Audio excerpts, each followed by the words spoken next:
Welcome to the Cabral Concept, where board-certified naturopath and integrative health practitioner Dr. Stephen Cabral shares how he was diagnosed at the age of 17 with a life-altering illness and given no hope for recovery. It was only after studying and traveling all over the world did he discover how to combine ancient Ayurvedic healing practices with state-of-the-art naturopathic and functional medicine to fully rebalance the body and re-energize it with life. It's time to discover how to get well, lose weight, and finally feel alive again. And now, here's your host, Dr. Stephen Cabral.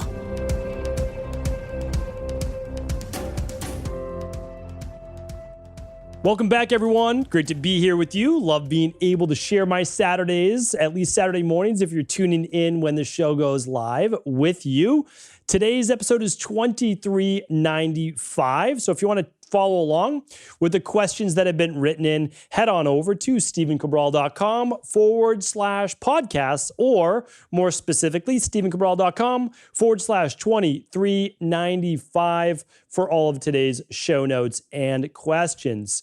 All right, so if you're new to the show, on the weekends, I love being able to answer our community's questions. I answer 6 every Saturday and 6 every Sunday. We've been doing that now for almost 7 years. I think almost 7 years. This podcast started in 2016, 16, 17, 18, 19, 20, 21. Yes, 22, almost 7 years. So, you know, and honestly, this is one of my favorite parts of the show. It really is. Because as many of you know, since year 2000 to 2019, right until basically 2020, I was full-time seeing at least 2,000 appointments a year in my own personal practice, and I was overseeing a team. So it was always like direct connection with every single person, who had a wellness, weight loss, or anti-aging based issue. And it could be longevity, it could be, weight gain, it could be competition, it could be anything. It was my job to help them with that de-stress protocol before I even know that I was going to be called the de-stress protocol: the diet, the exercise, stress reduction, toxin removal, rest, emotional balance, scientifically backed supplements, and a success mindset. So that's what I try to share with you in the weekend edition of the show. Basically, if you and I were to bump into each other, you ask me a question without any research, this is what you would get from my basically experience and practice. So that is that. I always have to share that anything I give is non-medical advice related. No medical treatment plans, no medical advice, no medical cures, no medical, what's the other thing? Diagnosis. All right. So that is that. And let's dive into the show. Let's see what questions came in today.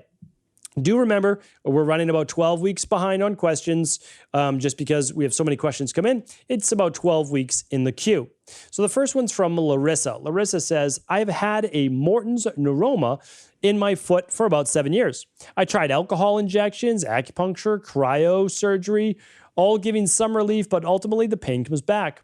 My podiatrist is now recommending decompress surgery, and I am skeptical that it will work. Can you address a more natural remedy that will get rid of it? I have tried all of the pads, spacers, shoes, etc. that attempt to alleviate it. I'm looking for it to be gone. Thank you. Okay. Yeah, this is an interesting one. I've certainly worked with all sorts of foot-based issues, whether it be bone spurs or bunions, as they say, Morton's Neuroma, which is a thickening of the connective tissue right around the nerves, I believe, in the feet. And there's, quite a bit of innervation, obviously, of nerves in the feet. So, it sounds like you did a lot of the things that are recommended. Typically before surgery, because, surgery, you can actually remove that thickened tissue. But the problem is with surgery, sometimes scar tissue grows, right? So then you get thickened tissue anyway. So it's kind of challenging. You have to make sure you're working with the right podiatrist, surgeon, obviously a podiatrist that does surgery. Many do, of course. And before that, strengthening base exercises, make sure you improve the arches of your feet, wearing wider shoes so that your toes are not being compressed, that you're doing Rolfing or real foot-based work so they can open up the connective tissue. A Rolfer, which is a specific type of massage therapist, may be able to help with that. Barefoot-based training. And then I also, again, I recommend doing what things are causing inflammation in your body. So if you can run the Big 5 labs, if you can't run the starter kit for lab tests at stephencabral.com/labs. Of course, whenever I say stephencabral.com/labs, you can always run them with your local naturopathic doctor or integrative health practitioner level 2. That's totally fine. Whatever you feel is best for you, I'm good with, of course.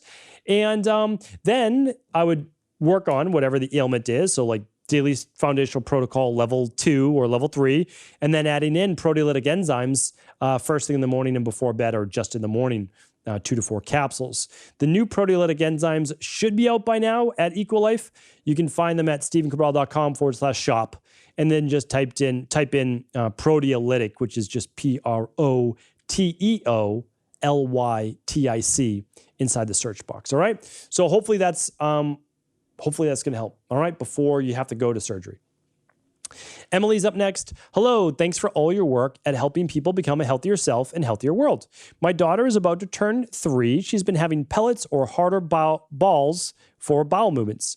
She drinks plenty of water. I feed her as healthy as I can, fruits, veggies, no packaged things, and I even eliminated dairy. She takes a multivitamin D, probiotic, and fish oil every day.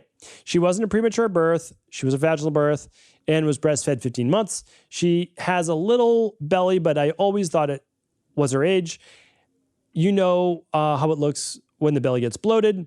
She doesn't complain of pain. She's a good eater. Do you think I should change something or do something differently? Thanks, I appreciate it, Emily and Hazel. All right, happy to help Emily and your daughter Hazel. So what I recommend is this. It sounds like you're on it in terms of your fruits and veggies and your hydration. Great. So you've got your fiber, you've got your water. You want to make sure that she's getting enough food in general, right? That she's not... of course, she's not malnourished, but that she's getting enough total bulk food. She's getting enough calories, right? So typically for kids, we're recommending 3 main meals. And then for kids that are at a healthy weight and they're very active, mid-morning snack, mid-afternoon snack. Okay, so that's that with that. And then you're doing your supplements, which looks pretty good, right? You might want to just try a little bit of magnesium, like a little bit of the calming magnesium, maybe just a half a scoop. And you could do that before bed. It has a really nice strawberry flavor. My youngest daughter loves it. I use it with her whenever she's like, amped and she needs to calm her body down. But you can also use it to get those bowels going as well. So that's that. But really, I think at this moment, you want to run the bacteria and the parasite and bacteria stool test. So that's going to tell you if the bacteria in her gut is off, and it's going to tell you if there's any parasites or yeast or anything like that. So that's what I would do. That's what I would do for my daughter, right? And that's what I have done for my daughter. So that is what I would do next. All right, thanks, Emily. Jennifer's up next. Thank you, Dr. Cabral, for all of your free education.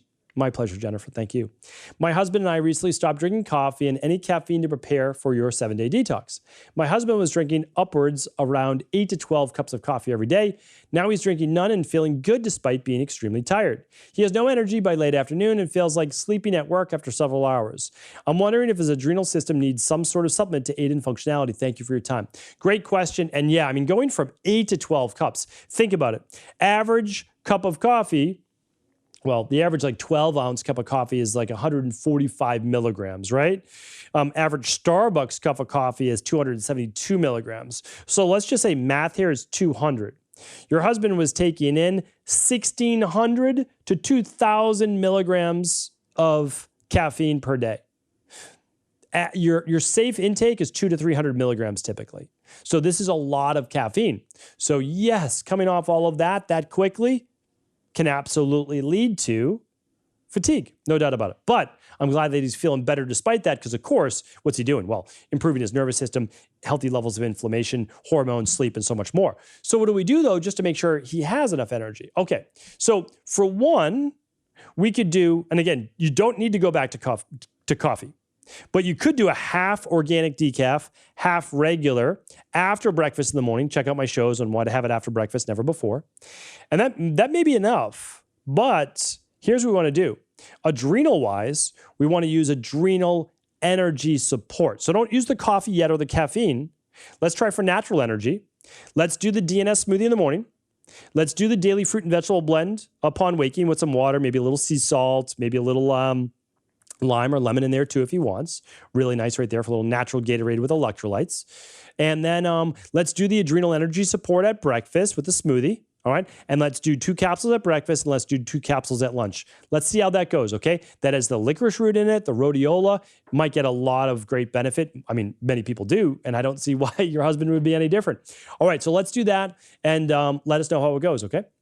So again, you can find these at stephencabral.com/shop. Just type in adrenal energy support, not adrenal soothe, that calms stress, anxiety, etc. We want to go with what gives energy. Adrenal energy support will help with that. All right. Christina is up next. Hello, my son was born with Hypospadias and just had surgery to fix it. I'm trying to get pregnant and would like to avoid my next son with the same issue. Is there a specific vitamin I'm missing? Appreciate your time. All right. It's an interesting question. I have no experience with this, but I just know that it's an improper formation of the urethra. And what happens typically with boys when they go to urinate, well, the urine does not come out straight and it does not come out normally. So typically surgery is the only thing that's able to fix it. And he had surgery. Okay, so everything is fixed now. And it's a pretty straightforward surgery. So there should be obviously no long-term issues there. If he was given antibiotics, well, you might want to use something like the clean gut probiotic and just a half a capsule in the morning, half a capsule at night. If he's just a baby, then probably nothing's needed at all. I'm assuming that this was done pretty quickly at birth, so might be good. You might just want to take the clean gut probiotic. So that's that. Okay, vitamin issues. Well, I can't say for specifically because I don't think that there's anything tied specifically to this. Sometimes there's, I don't know if accidents in nature is the right way to say it, but you know what I mean. And so what we want to look at is, are you doing everything that you could be doing? And so we want to look at that. So I would actually listen to my podcast called How to Have a Happy and Healthy Pregnancy. And if you don't know that podcast number, because I don't know it off the top of my head, you can ask it at cabralsupportgroup.com. Say, like, hey, what's the podcast for How to Have a Happy and Healthy Pregnancy on the Cabral concept? And the amazing Michelle or Daniel will get you that information. But what I would do is certainly if you're able to run the Big Five, make sure there's no toxicities like heavy metals or yeast overgrowth, et cetera. And then you'll take care of those before pregnancy. And then while you're pregnant, you may want to use the daily nutritional support plus the methylfolate.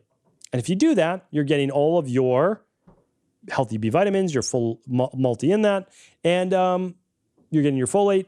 And then you might want to take the daily omega-3 support. Again, I can't provide any medical recommendations, but might be a really good place to start. And yeah, that's that. So again, so what was my wife using during pregnancy? Daily foundational protocol, level 2, which is the daily fruit and vegetable blend, daily nutritional support. We also added the methylfolate, an extra 500 micrograms, and the daily omega-3 support. And so that's that. And then our last trimester, we used a natural iron supplement because most women, by the time they get to their last trimester, are anemic because of the larger amount of blood they are manufacturing. All right, Katie's up next. Katie says, hi, Dr. Wall. I currently have a goal to be able to complete a 5K, which for everybody else, that's 3.1 miles. I have a history of significant joint pain, especially when running. I'm hypermobile. I've significantly decreased my rain barrel thanks to the IHP level 1 knowledge going into level 2 and healing, which has helped my joint pain. But I have had joint pain with running for many, many years now. Could this be related solely to my hypermobility? Currently, I do 10,000 steps and have completed some bodyweight exercises and lightweight, but have struggled with doing too much too fast and felt worse when I'm back to just walking exercise. I know healing is nonlinear, but by the time you read this message, I will have completed my heavy metal detox and will be completing my stress, mood, and metabolism testing after. What would you suggest for appropriately working toward my strength training and 5K goal, knowing I have struggled with hypermobility? Is there a best type of supplement for me as far as collagen? Have you and other clients successfully worked through joint pain and hypermobility, or are there reasons for this that I may not be aware of? I have completed multiple functional medicine detox, para support protocol, CBO, and I'm underway on the CBO finisher. Great work, by the way, Katie. Thank you so much, as always, for your knowledge and direction. All right, happy to help here. So we work with so many people with hypermobility, like so many people, whether it's diagnosed, genetic-based disorders, variations on the scale of hypermobility, you name it. Okay, so the big thing is this. What you always have to do is, if possible, you run your Big Five. You just want to say, hey, what's causing inflammation in your body? What's causing toxicity? What's causing gut issues? What's causing hormone imbalances? Like, you just need to know those things and you fix them, right? So there's that part to it. Then with the hypermobility, first, now we're on to like second or third, but you want to be always cognizant. Hey, I'm a little bit more hypermobile. So what I want to make sure is that when I'm doing running, that I am not locking out my joints, right? Because when someone who's hypermobile locks out their joints, the knee doesn't lock out straight, it locks out bowed, right? Really important. When they lock out their elbow, I'm not hypermobile, but you would see a bow in the elbow, putting too much stress on the tendons and ligaments, never mind what's called the anticular cartilage that's on the end of those bones, right? So you've got your, in your leg, you've got your tibia, fibula on the bottom, you've got your femur on the top, your humerus for your arm, your ulna radius below. And to make a long story short, you want to make sure that you have proper form when strength training and running. That's it. Like, that's what you can do. Now, the next part, get a good quality shoe that's going to provide you, like for you, I'd probably say, hey, let's get a little bit more support and a little bit more cushion. Everyday walking, you don't need that, but when you're racking up the miles, that's what I switch to. So I'm like really pretty minimalist when walking, like literally minimalist. But when I run, I switch from being minimalist to a little bit more now cushion and support, because for the longevity of my body, that's why I decided to do that. Now, other people might have different philosophies. That's okay. Like, they're both good philosophies. It's just, this is the philosophy I've adopted for now, and it's feeling better in my body. And the last part is with strength training, it all comes back to volume. So it's like, you're doing body weight now, you're doing good. So let's do almost the same exercise you're doing now, body weight, with just a little bit of weight. And then if you're already at 2 sets, well, let's not do more than 2 sets. And then you'll either add an extra exercise, or you'll go up in weight, or you'll add an extra set, but not all 3 of those, right? So that's, go back in IHP to talk about the graduated exercise program, and hopefully you'll find some good recommendations in there. But I'm always happy to talk more about it, and I do on the Thursday shows a lot of the time, all right? So really good. And the collagen product I recommend, so for you, zinc, magnesium, vitamin C, right? Vitamin D. So basically the immunity protocol, plus the full spectrum magnesium if you want to, and the advanced collagen support would be really helpful. All right. All right. Richard's our last question of the day. Richard says, which NMN do you recommend and take? Great question. I'm going to find you a podcast on this that goes in depth. You may not want the in-depth, but I always like to provide the education behind it. I just want people to know that there's always a method to the madness, and I always try to give recommendations based on Ayurveda and state-of-the-art science as well. You know what? Let's see if we can find this right now. Quick search, NMN, and here we go, 2300, all right? So Richard, just go to stephencabral.com/2300, and I give you the breakdown of nicotinamide mononucleotide versus nicotinamide riboside versus NAD. Okay, and hopefully it's an unbiased perspective that I give you on that, and why I use nicotinamide mononucleotide. I feel it's the most natural for the body, and in the long run, the most absorbable, only because of the molecular structure and the body's poor ability right now, at least internally, ingestible-wise, to absorb NAD directly, even though it's going to eventually create that. Okay, and the product I use is called Cell Boost. So if you go to stephencabral.com/shop, I use Cell Boost every single day. It's an amazing product, helps with sulfur-based detoxification, helps with longevity.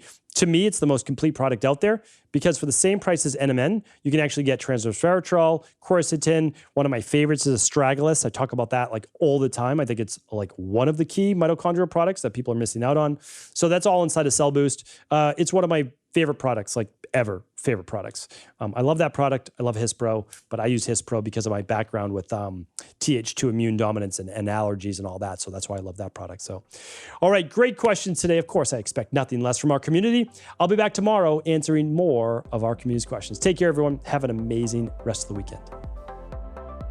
I want to sincerely thank you for your support of this podcast. I couldn't do it without you, and I mean that. I truly do. I also want to make sure you knew that we now have multiple ways for you to find your answers to the most difficult health, wellness, weight loss, and anti-aging questions. You can find podcast-specific topics like thyroid, adrenal, hormones, sleep, digestion, Ayurveda, and many more at stephencabral.com/podcasts that will then link you to your favorite Apple, Spotify, and other podcast players. Plus, all new podcasts and weekly exclusive video content is being added to our YouTube channel at youtube.com/Stephen Cabral. And that's Stephen with a PH. Head on over and subscribe so that you don't miss any of the exclusive content. Lastly, if you've ever found any of my podcasts or books to be helpful, I would really appreciate it if you could leave a review on iTunes or your favorite media player for the podcast. Rating and subscribing to the YouTube and podcast allow me to reach more and more people and help spread my mission of healing throughout the world. Thank you again for being a part of this movement.